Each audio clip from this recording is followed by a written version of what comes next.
May mga nagwagi na rin sa chess tournament na isinagawa naman sa gusali ng College of Evangelical Ministry sa Quezon City.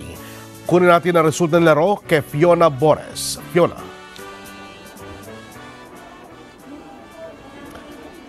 Fiona, please come in.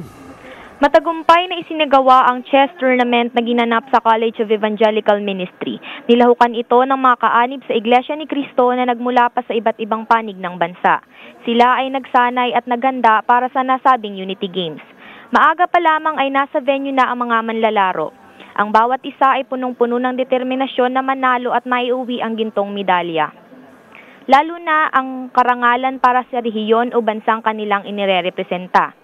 Bago magsimula ang laro ay binigyan ng sapat na panahon ang bawat manlalaro na simulan sa chess tournament ang isang maikling panalangin. Sinundan ang pagtalakay ng mga rules and regulations sa chess at ang laro ay may 7 rounds. Sa unang bahagi ng laro ay may 3 rounds at ang manlalarong nanguna dito ay sina Jose Rap Ilem galing sa Southern Luzon na mayroong 3 punto at 3 panalo.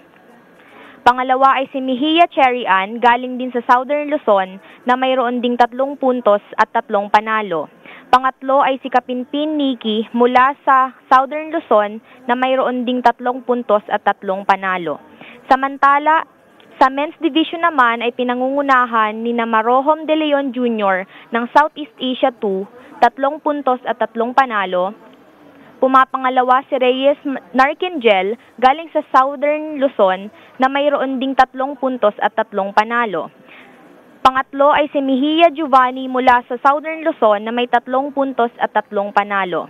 Sa team score naman ay pinangungunahan ng Southern Luzon na may 10 puntos at kalahati.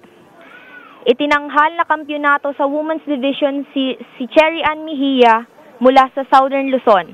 Second place si Jose Rolf Ilem mula din sa Southern Luzon at third place naman si Mikey Sueda na mula rin sa Southern Luzon. Kampyonato naman sa men's division si Brent Pareño mula sa Southeast Asia 2, second place ay si Narkin Reyes na mula sa Southern Luzon at third place si Narkingel Reyes na mula rin sa Southern Luzon.